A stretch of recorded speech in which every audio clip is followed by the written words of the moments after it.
Welcome to the Fairfield Art Association's unveiling of our prototype of the Lee Gobble sculpture that Chris Bennett has been working on for the last 6 months. This is our new project for the in front of the Fairfield Arts and Convention Center. It will be a life-size bronze.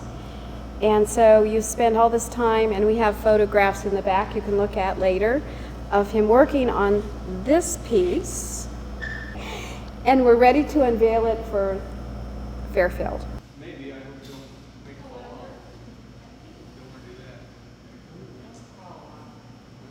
that. So it's a hollow bronze, and it's got a ferric nitrate patina, and then I put dye on, green dye there and brown dye there and yellow and orange and red, white, and blue, just to accent some of his peculiarities and things he liked to support.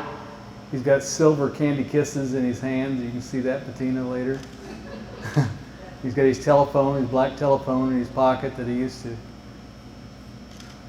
tease people with, and so on. So the next thing is to build a pedestal for this that'll stand maybe this high instead of so high, and it'll be bolted to that from the inside out. Sandbags in the pedestal and so on. The process, I made it in, well, there's not very many pictures, but I made it in clay first. I hired a model. I hired 3 models actually, and they came in according to schedule. Made a small clay model, and then I took a mannequin. I mean, this was a small clay model without clothes, all the anatomy in the right proportions and everything, classically rendered. And then I clothed a mannequin with Lee's actual clothes, and positioned the cloth like I wanted it, so it would fall, the drapery would fall on the shoes correctly, and the sweater and the coat and the bow tie, made sure all the folds was right. Then I took clay and made clay folds on the clay figure, and eventually finished that. Then I made rubber patterns of these logos of the Parsons College, the Fairfield Trojans, the necktie, and the Hawkeye. Made rubber patterns and embedded them into the clay. Then I took it to a fabricator, and he made a rubber mold on that. Painted rubber on top of all that clay, and made it in sections. 2 arms, and the top section from the waist up, and the bottom section to the base. And he sent that to a pouring floor where they made a ceramic shell mold. And they would paint various layers of ceramic slurry, is what it's called, and then layer of sand, silica sand, then several layers of back and forth with slurry and sand, and until it was maybe a 1/4 inch thick. You can see here before that, this is a wax arm. They put wax gates for the bronze to go in. There's wax gates under here, and eventually, when this is built up with the mold, they'll burn it out, and then they'll bury it in sand, and it'll be hollow. There won't be any wax in there, and then they'll pour molten bronze into one of those gates, and then the fumes and the molten bronze will come out the other end. Then you'll have sections, bronze sections, and they'll chip off all that mold and sandblast it, and then they'll fit the top section to the bottom and the arms and make sure it all matches. Then they weld it together. Well, from the pouring floor, it goes back to the fabricator. And he assembles it and welds it. And he put the first coat of patina on, and I was going back and forth with him via email as far as if I liked it or not. And I was afraid I was just going to be fussing too much with him back and forth over email, so I just had him ship it to me. So I scrubbed it and scrubbed it and scrubbed it until I got it the way I wanted it. Then I put more, it's called ferric nitrate. It's a browning agent. Put that on it.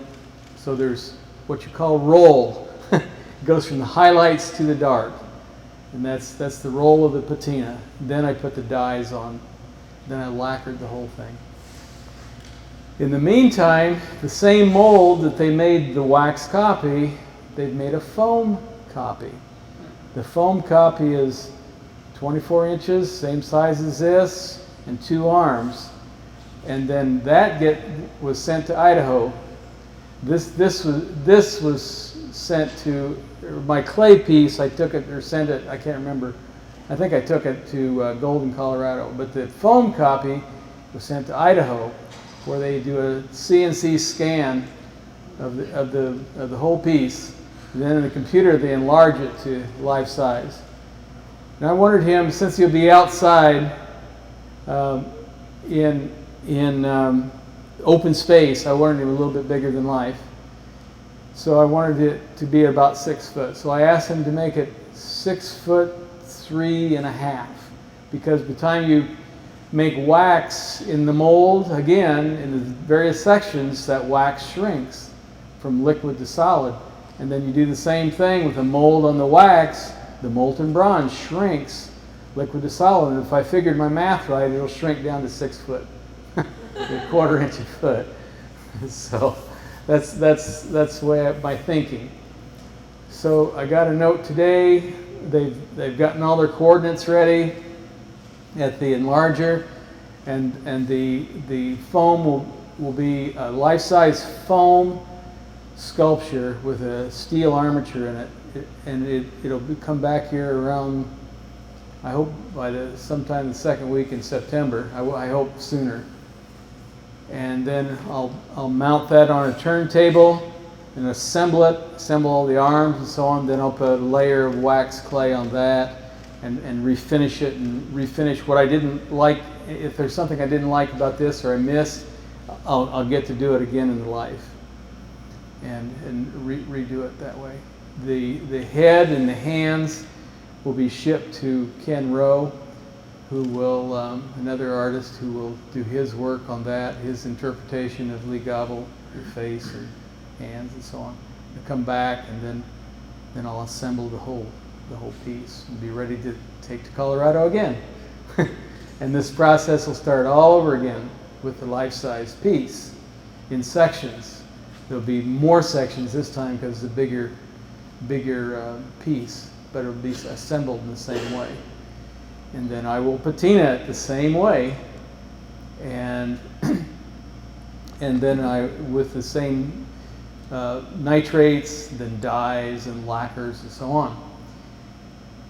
While this was being processed at the foundry, I was busy making a drawing, a spec drawing for a set of, let's see, what do we have?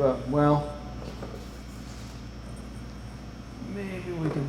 Behind the figure will be tile ties in the shape of turkey feathers that's sprayed out like this. And those he had a big tie collection.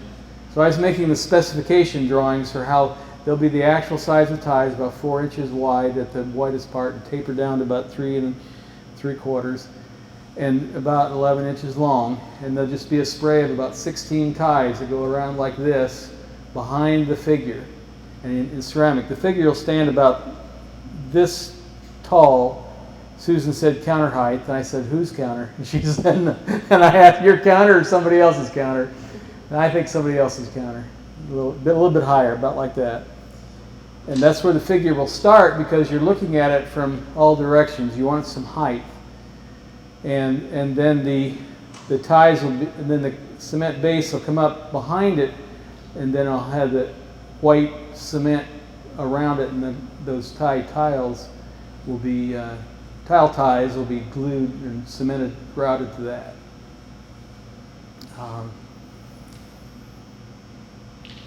Anything else? That'll happen next spring. All that'll be installed next spring. We're considering a big flower base.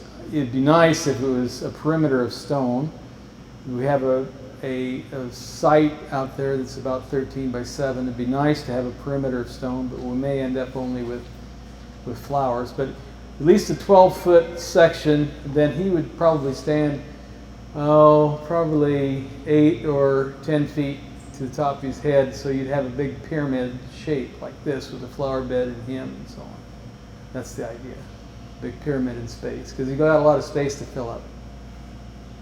It's your turn. I'm just going to explain the reason for Lee Gobble was a famous Fairfield character everyone loved, and he was responsible. He did a lot of community things, a lot of things people didn't know about, and some he did. One of the big things he did was he instigated the replacement of the steeple on the courthouse across the street. It had come off in the 1940s, and so he was responsible for replacing that. When he was about 90 years old, he started raising the money, and he stood outside before this building was built where this is going to be placed. And so he's reaching up to the steeple.